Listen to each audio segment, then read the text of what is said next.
First, two people are presumed dead after a South Philadelphia street is rocked by a row home explosion. Good evening, everyone. I'm Ukee Washington. And I'm Jessica Cartalia. The blast shook the 1400 block of South 8th Street just before 11:30 this morning. Moments later, the neighborhood was engulfed in smoke and flames. Greg Argos is live on the devastated street in South Philadelphia tonight. Greg? And Jessica, right now you might be able to see that live picture from our helicopter showing the devastation from this massive explosion, as you mentioned, around 11:30 this morning. It took firefighters some 3 hours to put out the blaze, and you can still see at least 24 firefighters right now still putting out hot spots. Tonight, the fire commissioner saying crews are suspending the search efforts until tomorrow morning since the conditions right now inside those structures simply too unsafe. Shortly before noon Thursday, the 911 calls poured in. Be advised, multiple calls are report of a possible gas explosion. Firefighters rushing to the 1400 block of South 8th Street, near the corner of Reed, the scene of something that seemed almost fictional.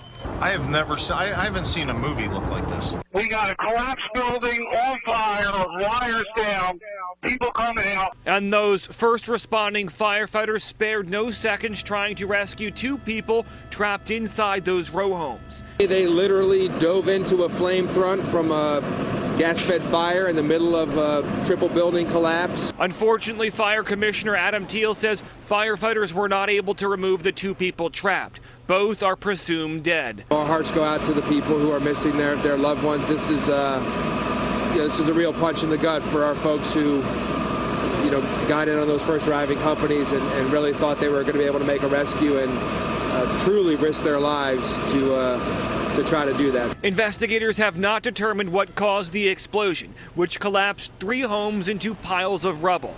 2 more are severely compromised.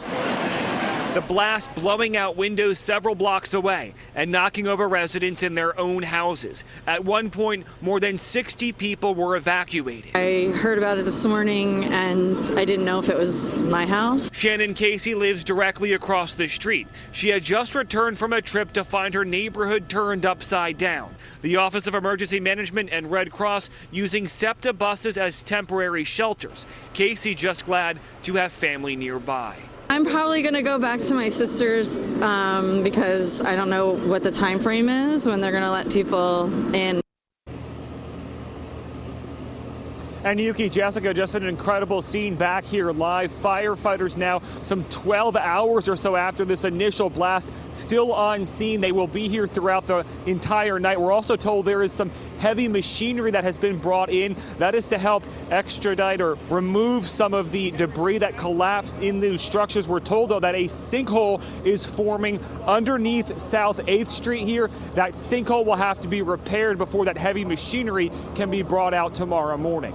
I'm live here in South Philadelphia. Greg Argos, CBS 3 Eyewitness News. All right, Greg, thank you. Stay with Eyewitness News for continuing coverage of the row home explosion. As soon as we learn what caused that blast, we will have it for you on television and online at cbsphilly.com.